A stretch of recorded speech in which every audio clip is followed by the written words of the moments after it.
본문 말씀 사도행전 27장 1절에서 37절까지의 말씀입니다. 그 가운데 24절과 25절을 제가 봉독하겠습니다. 바울아, 두려워하지 말라. 내가 가이사 앞에 서야 하겠고 또 하나님께서 너와 함께 항해하는 자를 다 내게 주셨다 하였으니 그러므로 여러분이여 안심하라. 나는 내게 말씀하신 그대로 되리라고 하나님을 믿노라. 아멘. 3차 선교여행을 마치고 예루살렘에 올라갔던 바울은 유대인들에게 체포되었습니다. 그 후 바울은 가이사라 감옥에서 2년을 보낸 다음에 로마로 가기 위해서 가이사라에서 아드라무테노 배를 타고 출발하였습니다. 이 배가 루기아의 무라에 도착한 다음 백부장 율료의 지시에 의해서 바울과 일행들은 알렉산드리아 배를 옮겨 탔습니다. 알렉산드리아 배는 이집트에서 곡물과 여러 가지 무역품들을 싣고 로마로 오가는 배였습니다. 이 배는 많은 사람이 승선할 수 있었고 많은 물품을 실어 나를 수 있는 큰 배였습니다. 본문을 통하여 알렉산드리아 배의 교회라는 말씀으로 함께 은혜를 받고자 합니다. 알렉산드리아 배에는 많은 사람이 승선해 있었습니다. 1절과 2절에 우리가 배를 타고 이탈리아로 가기로 작정되며 바울과 다른 죄수 몇 사람을 아우스도대의 백부장 율료라는 사람에게 맡기니 아드라무테노 배에 우리가 올라 항해할세라고 했습니다. 이 배에는 바울이 있었습니다. 그는 이전에 사울이라고 하는 이름으로 사용했습니다. 사울은 젊은 날 기독교를 박멸하는 일에 앞장을 섰던 사람입니다. 그는 사람이 스데반을 죽일 때 증인들의 옷을 맡아두었고 스데반을 죽이는 일에 찬성하였습니다. 여기서 그치지 않고 그는 예수 믿는 자를 체포하기 위해서 대제사장에게 공문을 받아서 다메섹까지 갔습니다. 이러한 그에 대해서 성경은 사도행전 8장 3절에 사울이 교회를 잔멸할세 각 집에 들어가 남녀를 끌어다가 옥에 넘기니라고 했습니다. 예수를 알기 전 그는 예수와 그의 사도들 그를 따르는 성도들을 비방했고 박해했고 그들을 죽이는 일에 현안이 되었던 폭행자였습니다. 그랬던 그가 예수님을 만났습니다. 예수님을 만난 다음 그는 자신이 핍박했던 그리스도를 전하는 전도자가 되었습니다. 예수는 하나님의 아들이시다 라고 증거하였습니다. 그는 그리스도와 그의 교회를 위해서 사는 자가 되었습니다. 그는 안디옥 교회의 일꾼이 되어서 주님을 섬기고 제 아들을 가르치고 있던 어느 날 성령께서 안디옥 교회에 내가 불러시키는 일을 위하여 바나바와 사울을 따로 세우라고 하는 명령을 하셨습니다. 이 명령을 들은 안디옥 교회는 금식하고 기도한 후 그들을 따로 세워서 안수하여 선교사로 파송했던 것입니다. 그는 이방인을 위한 사도로 수고하였습니다. 그는 3번의 선교 여행을 통해서 아시아와 유럽으로 이어지는 여러 지역의 교회를 세웠습니다. 3차례 선교 여행을 마치고 예루살렘에 올라갈 때 그는 이런 말을 했습니다. 사도행전 20장 24절에 내가 달려갈 길과 주 예수께 받은 사명 곧 하나님의 은혜의 복음을 증언하는 일을 마치려 하면은 나의 생명조차 조금도 귀한 것으로 여기지 아니하노라고 했습니다. 그는 그리스도를 위해서 결박당하는 것을 부끄러워하지 않았습니다. 그리스도를 위하여 죽을 것까지도 결심했습니다. 바울은 자신이 받은 은혜에 대해서 디모데전서 1장 12절을 보면 나를 능하게 하신 그리스도 예수 우리 주께 나는 감사합니다. 나를 충성되이 여겨 내게 직분을 맡기셨습니다 라고 했습니다. 그는 그리스도의 복음을 전하는 것을 자신의 전부로 삼았습니다. 그는 복음의 빚진 자로 살았습니다. 로마서 1장 14절에 헬라인이나 야만인이나 지혜 있는 자나 어리석은 자에게 다 내가 빚진 자라고 했습니다. 이렇게 그리스도를 위하여 살고 복음의 빚진 자로 살았던 그는 지금 예루살렘에서 체포되어서 로마로 가고 있습니다. 그는 죄수로서 가고 있는 것입니다. 또 알렉산드리아 배 안에는 다른 죄수들이 있었다고 했습니다. 1절에 바울과 다른 죄수 몇 사람이라고 했습니다.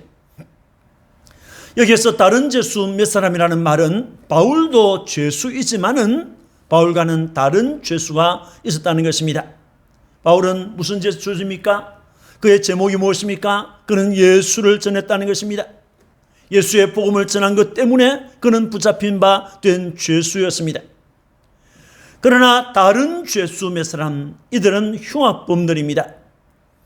이들은 로마에서 재판을 받았고 원형 경장으로 가서 끌려가서 사자와 같은 짐승들의 밥이 되거나 검투사와 싸워서 죽을 수도 있는 사람들이었습니다. 그들은 로마에서 재판을 받기 위해서 알렉산드리아 배로 호송되고 있었던 것입니다. 이 배에는 율리오라는 사람이 있었습니다. 1절에 바울과 다른 죄수 몇 사람을 아구스도 대의 백부장 율리오라는 사람에게 맡기니라고 했습니다. 이 사람은 가이사라에 주둔하고 있던 아구스도 대의 백부장이었습니다. 이 부대는 황제 가이사를 지근거리에서 경호하는 특별 임무를 수행하는 부대입니다. 그들은 지금 바울과 몇 명의 흉악범들을 로마로 호송하는 일을 맡고 있는 것입니다. 율리오는 이들을 호송하는 책임을 맡은 책임자였습니다. 율리오는 바울과 그의 친구들에게 호의를 베풀어 주었습니다. 그것은 아마도 바울이 로마 사람이고 그리고 무죄하다는 것을 알았기 때문일 것입니다. 알렉산드리아 배에는 선장과 선주도 있었습니다. 27장 11절에 백부장이 선장과 선주의 말을 바울의 말보다 더 믿더라고 했습니다. 알렉산드리아 배에는 배의 실제 소유주인 선주가 있었고 배의 운항을 책임지는 선장도 있었습니다. 이들은 배가 항해하는 길을 잘 알았습니다. 배 운항의 모든 일을 책임지고 있는 사람들로서 배길이나 항해가 적합한 때에 대해서 일각견을 가지고 있는 사람들이었습니다. 이들은 미항에서 항해하는 시기가 적절하지 않다는 것을 알았습니다. 그러면서도 저들은 출발해서 베릭스로 가자고 주장했던 것입니다. 이 알렉산드리아 배 안에는 누가와 아리스다고가 있었습니다. 2절에 우리가 올라 항해할세 마게도냐의 데살로니가 사람 아리스다고도 함께 하니라고 했습니다. 여기에서 우리라고 하는 말은 사도행전을 기록한 누가 자신을 포함한 예수 믿는 형제들을 가리키는 표현이 되겠습니다. 누가는 수리아 안디옥의 출신으로 의사였습니다. 그는 바울의 2차 선교여행 때 만났고 2차, 3차 선교여행 때 동행했던 인물입니다. 바울의 1차 로마 투옥 때는 거의 2년을 바울과 함께 있었습니다. 바울의 2차 투옥 때는 순교할 때까지 바울의 곁을 지키고 있었던 인물입니다. 바울은 이러한 누가를 가리켜서 사랑을 받는 의사 누가라고 했습니다. 아리스다고도 있었습니다. 유대교에서 기독교로 개종한 마게도냐의 데살로니가 사람입니다. 그는 에베소에서 귀신 들린 소녀를 고쳐준 일 때문에 소요가 일어났을 때 바울의 일행이었던 가이오와 함께 연극장으로 끌려가기도 했습니다. 또 바울과 함께 옥에 갇히기도 했습니다. 바울은 그를 가리켜서 나의 동역자라고 했습니다. 이외에도 많은 사람이 있었습니다. 사도행전 27장 37절을 보면 배에 있는 우리의 수는 전부 276명이었더라고 했습니다. 이를 보면 알렉산드리아 배 안에는 군인들을 포함해서 많은 사람들이 있었음을 알 수 있습니다. 여러분, 로마로 가는 알렉산드리아 배 안에는 많은 사람이 있었습니다. 다양한 언어, 다양한 민족, 다양한 지역의 사람들이 있었습니다.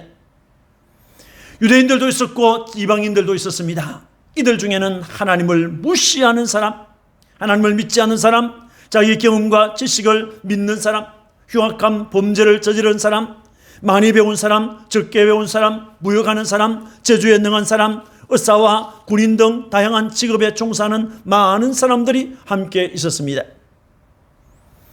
알렉산드리아 배 안에는 있는 사람들은 폭풍을 만나서 살 소망을 잃어버렸습니다. 20절에 여러 날 동안 해도 별도 보이지 아니하고 큰 풍랑이 그대로 있으며 구원의 여망마저 없어졌더라고 했습니다. 여기에서 구원의 여망이라는 말은 살아날 희망을 말하는 것으로 그 희망마저 사라져 버렸다는 것입니다. 그것은 여러 날 계속되는 폭풍 때문이었습니다. 미항에서 출발할 때는 베니스로 향하여 가고 있었습니다. 출발할 때는 남풍이 순하게 불어왔지만은 얼마 안 되어서 유라굴로라고 하는 무서운 폭풍을 만나게 되었습니다. 그 폭풍을 만났을 때 배는 조금도 전진하지 못하고 표류했습니다. 둘째 날 배가 가라앉는 것을 두려워했던 선원들은 곡식과 많은 무역품들을 바다에 던졌습니다. 사흘째 되는 날에는 상웅들이 배의 기구들을 자기들의 손으로 내버렸습니다. 여러 날 동안 해도 보지 못하고 별도 보지 못했습니다. 폭풍만 심하게 불어왔기 때문에 사람들은 먹지도 못했습니다. 살아남을 것이라는 희망마저 잃어버리게 되었던 것입니다.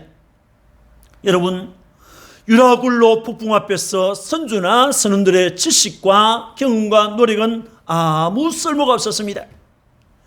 평소에는 노련하게 배를 몰았던 사람이지만은 폭풍 앞에서, 유라굴로 폭풍 앞에서 아무것도 할 수 없었습니다. 배는 그저 표류하였고 사람들은 삶에 대한 희망마저 포기하기에 이르렀습니다. 알렉산드리아 배 위의 사람들에게 하나님과 주 예수의 복음이 전파되었습니다.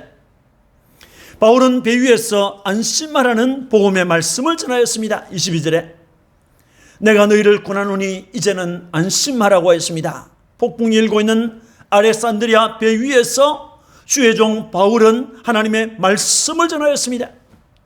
여기에서 권하다라고 하는 단어, 파라이네오라고 하는 단어는 권고하다, 충고하다라는 의미가 있는 단어가 되겠습니다. 충고가 있는 권면을 말합니다.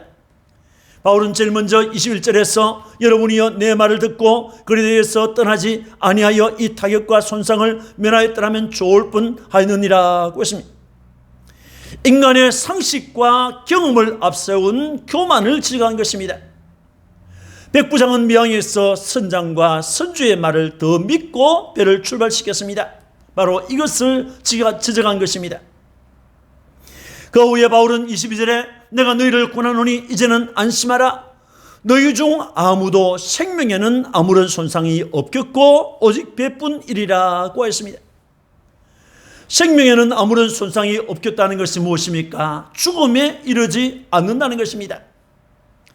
이어 바울은 자신이 속하고 섬기는 하나님의 사자가 지난밤에 자신의 곁에 서서 말했다고 했습니다. 하나님의 사자는 바울아 두려워하지 말라. 너는 가이사 앞에 설 것이다. 하나님께서 너와 함께하는 항해하는 모든 사람들을 다 내게 주셨다라고 했습니다.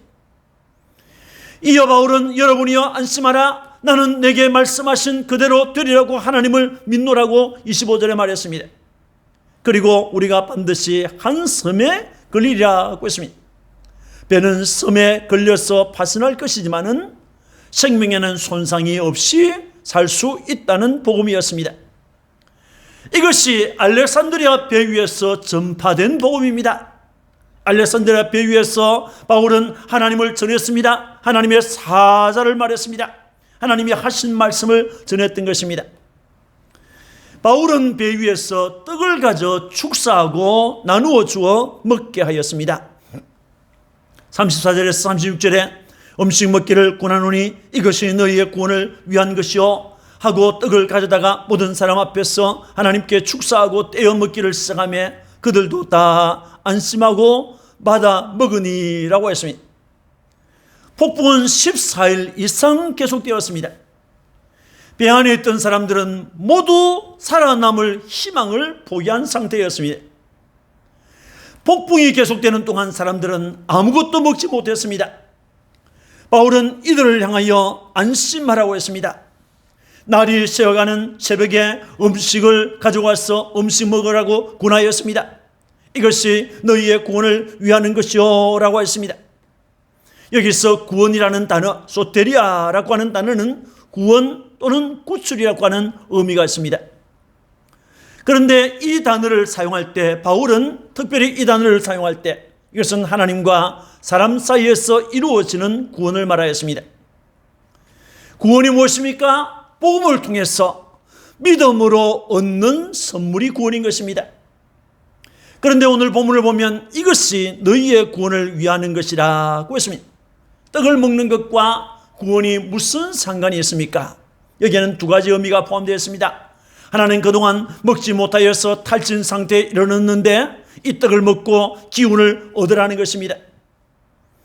또 다른 하나는 구원받은 사람이라면 이제 두려워하지 말고 음식을 먹으라고 하는 것입니다. 왜요? 하나님이 행하시는 구원 역사를 보기 위함인 것입니다. 바울은 떡을 가져 모든 사람 앞에서 하나님께 축사했습니다. 여기에서 축사하다라고 하는 말, 유카리스토테오라는 말은 감사하고 기도하다는 뜻을 가지고 있습니다. 그리고 떡을 떼어서 먹자, 배 안에 있던 사람들이 다 안심하고 받아 먹었습니다. 새벽에 먹는 정찬이었습니다. 새벽에 먹는 간소한 만찬이었습니다. 본문에서 우리는 몇 가지 유의할 단어를 보게 됩니다. 첫째는 음식 먹기를 권하였다라는 말입니다. 여기서 먹는다라고 번역된 단어들 몇 가지가 있는데 그 중에 메타람바노라고 하는 말은 몫을 취하다, 자기 몫을 취하다라고 하는 의미도 있지만은 참여하다라고 하는 의미가 있습니다. 무슨 말입니까? 이 음식 먹는데 참여하라는 것입니다. 참여해서 이 음식을 먹으라는 것입니다. 또 권하다라고 하는 말이 나오는데 이 단어는 초청하다, 권면하다, 위로하다라고 하는 의미를 가지고 있습니다. 주님의 구원을 받아들이라고 권면하는 설교에서 이 단어가 사용되었습니다. 또 성도들을 위로하는 사역을 설명할 때 이 단어가 사용되어졌습니다. 두 번째는 떡을 가져 하나님께 축사했다는 말이 되겠습니다. 이것은 주님께서 행하신 네 가지 사건을 연상시켜 줍니다. 보리떡 5개와 물고기 2마리를 가져서 주님이 그것을 들고 하나님을 향하여 축사했습니다. 하나님께 감사 기도했습니다. 그리고 나서 떼어서 사람들에게 주었습니다. 5,000명이 먹은 사건이죠. 또 떡 7개와 생선 2마리로 4,000명을 먹이신 사건이 나옵니다. 그때도 주님께서 떡을 가져 하나님 앞에서 축사하고 저들에게 떼어 주었습니다. 또 잡히시기 전날 밤에 제자들과 함께 행하신 유월절 잔치에서 성만찬을 세우시던 장면이 연상됩니다. 그때 주님께서 떡을 떼어서 제자들에게 주시고 하나님 앞에 감사하고 기도하고 축사하고 저들에게 떼어 주었습니다. 또 부활하신 주님께서 엠마오로 가는 제자들에게 나타나 말씀하시고 그들 앞에서 떡을 가져 축사하시고 떡을 떼어 주었습니다. 이 네 사건에서 공통적인 것이 무엇입니까? 주님께서 떡을 가져 주님께서 하늘을 향하여 축사하시고 주님께서 떡을 떼어서 제자들에게 주었다는 것입니다. 사람들에게 주었다는 것입니다. 동일한 내용들이 계속해서 나옵니다. 떡을 가져 축사했다. 그리고 떡을 떼어서 주었다는 이 말이 동일하게 사용되고 있습니다. 세 번째는 배에 있는 우리의 수는 전부 276명이더라 라고 하는 것입니다. 이 문장에서 276명이라고 번역된 이 말 중에서 명이라고 하는 것입니다. 수를 세는 명이라, 한 명, 두 명, 수를 세는 그 글자이죠. 그런데 이것은 원어에서 부스케라고 하는 단어로 사용되었습니다. 부스케가 무엇입니까? 이것은 성경에서 영혼, 목숨, 생명을 가리킬 때, 생명을 번역할 때 사용되는 단어입니다. 사람의 수를 말할 때는 일반적으로 사람을 의미하는 안드로포스라는 단어와 남자를 의미하는 안네라고 하는 단어를 사용했습니다. 예수님께서 5,000명을 먹였습니다. 그때 그 수를 말할 때, 그 명수 수를 말할 때 이 안네라고 하는 단어를 썼습니다. 그런데 본문에서는 부스케를 사용했습니다. 영혼을 가리키는 부스케, 목숨을 가리키는, 생명을 가리키는 부스케를 사용한 것입니다. 사도행전 27장은 바울과 다른 죄수 몇 사람, 백부장 율리오, 데살로니가 사람 아리스다고, 선장과 선주 등 사람으로 시작을 했습니다. 바울의 권면을 받고 식사를 마친 다음에 배에 있는 영혼의 수를 셀 때 전부 276명이었다라고 끝을 맺고 있습니다. 폭풍을 만난 배 안에서 14일 이상한 죽음의 위기에 처했던 저들은 다 사람에서 영혼으로, 사람에서 푸스께로 변화되었습니다. 저들은 강도가 있었습니다. 군인도 있었습니다. 선장과 선주가 있었습니다. 하나님을 믿지 않는 사람들이 있었습니다. 그런데 바울의 눈에, 누가의 눈에, 이 성경을 기록한 누가의 눈에, 믿는 형제들의 눈에 저들은 강도가 아니라 276개의 영혼 중에 하나였습니다.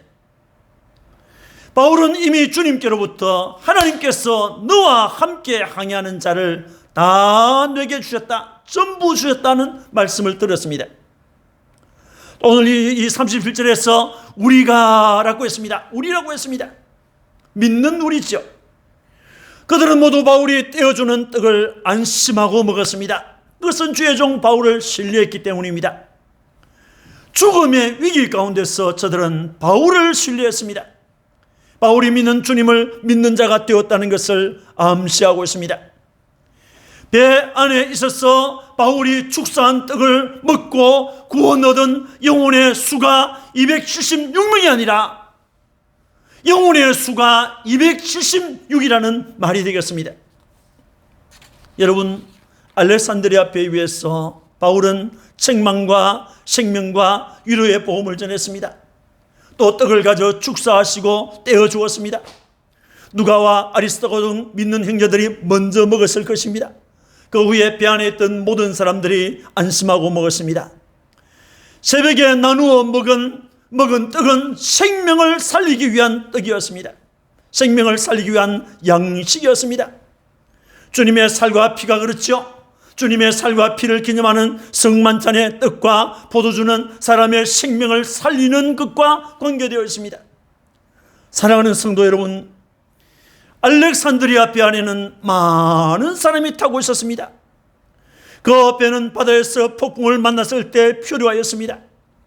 절망적인 상황에 있던 사람들에게 복음이 선포되었습니다. 이런 의미에서 알렉산드리아 배는 단순한 배가 아니라 알렉산드리아 배의 교회라고 한 것입니다. 알렉산드리아 배 안에는 다양한 사람들이 있었습니다. 유대인이 있었고 이방인이 있었습니다. 직업도 신분도 다양했습니다. 그처럼 지상교회에는 다양한 사람들이 있습니다. 학생과 선생이 있습니다. 군인과 경찰이 있습니다. 정치와 법률가가 있습니다. 사업을 하시는 분이 있습니다. 의사와 병자가 있습니다. 하나님을 모르는 사람이 있습니다. 하나님에 관해서 알기를 원하는 사람이 있습니다. 가수와 배우 등 예술을 하는 사람도 있습니다. 부모가 예수를 믿기 때문에 어쩔 수 없이 출석하는 사람도 있습니다. 하지만 중요한 것은 누구나 지성교회 안에 있는 사람은 누구든지 예수를 구주로 믿어서 구원받아야 하는 사람들인 것입니다. 알렉산드리아 배가 바다에서 폭풍을 만나서 표류했던 것처럼 지상에 존재하는 교회는 가끔 무서운 폭풍으로 흔들리고 존재 자체가 위협을 받을 때가 있습니다. 사탄이 성도들에게 의심이라고 하는 이 불신이라고 하는 폭풍을 불어넣고 미움이라고 하는 싹을 심어놓기도 합니다. 남의 허물을 들추어서 비판하는 폭풍을 일으키기도 합니다. 그래서 사랑을 잃어버리고 편을 갈라서 싸우기도 하는 것입니다. 지상교회는 이런 폭풍 앞에서 흔들리고 깨질 것만 같은 때가 있습니다. 그럼에도 지상의 교회가 존재해야 되는 것은 생명의 복음을 전하는 일 때문인 것입니다. 교회가 생명의 복음을 전해야 할 이유가 무엇입니까? 그것은 교회가 받은 위대한 사명이기 때문입니다. 교회는 인간의 교만과 죄를 지적하고 책망할 줄 알아야 합니다. 탈진하고 낙심 가운데 있는 사람들에게 위로를 전해줄 줄 알아야 합니다. 살 소망을 잃어버린 사람들이 교회 안에 얼마나 있습니까? 얼마나 많습니까? 주님의 죽으심과 부활, 주 예수를 믿으라, 그리하면 너와 내 집이 산다고 하는 이 위대한 복음, 예수 믿으면 천국을 간다고 하는 이 위대한 복음, 믿지 않으면 지옥을 갈 수밖에 없다고 하는 이 위대한 복음을 전해야 합니다. 예수 다시 오신다고 하는 재림의 복음을 전해야 하는 것입니다. 아무리 위험한 상황을 만났을지라도 주신 사명을 위해서, 주신 사명을 다하기 위해서 기도하고 수고하는 여러분들이 되시기를 주님의 이름으로 축원합니다. 아멘. 기도하겠습니다. 거룩하신 주님, 주님의 은혜를 감사합니다. 알렉산드리아 배는 많은 사람이 타고 있었습니다. 그 배가 바다에서 폭풍을 만나서 표류했습니다. 그럼에도 그 배에 주님의 복음이 증거되어졌습니다. 하나님 아버지, 참으로 감사합니다. 알렉산드리아 배는 이 세상에 존재하는 주님의 교회를 묘사하고 있습니다. 주님 교회 안에는 여러 사람들이 살고 있습니다. 그러나 그 여러 사람들은 다 예수를 믿어서 구원을 받아야 할 생명들입니다. 주님, 저들이 구원을 받아서 주님 나라에 이뤄야 할 생명들입니다. 그런데 알렉산드리아 배가 바다에서 폭풍을 만났던 것처럼 지상에 있는 주님의 교회가 가끔 무서운 폭풍으로 흔들리고 위협을 받을 때가 있습니다. 주님, 하지만은 이 교회 안에 이 교회 안에 있으면 주님이 은혜를 베풀어 주시는 것을 믿습니다. 교회 안에는 생명의 복음이 전파되어야 합니다. 주님, 사람을 살리는 생명의 복음이 전파되는 교회, 사람의 영혼을 건지는 교회, 사람의 영혼을 건지기 위해서 눈물을 흘리고 기도하는 교회, 사람의 영혼들을 위해서 주님 앞에 영광을 돌려드리는 교회, 단지 사람만 모이는 교회가 아니고 영혼들이 모여서 주님이 보시기에 착하고 충성된 종이라고 하는 칭찬을 받는 교회가 되기를 소원합니다. 그런 교회가 되기를 위해서 하나님 앞에서 힘을 다하고 헌신을 다하는 모든 주님의 자녀들에게 복을 내려 주옵소서. 우리 구주 예수 그리스도의 이름으로 축복하고 기도합니다. 아멘.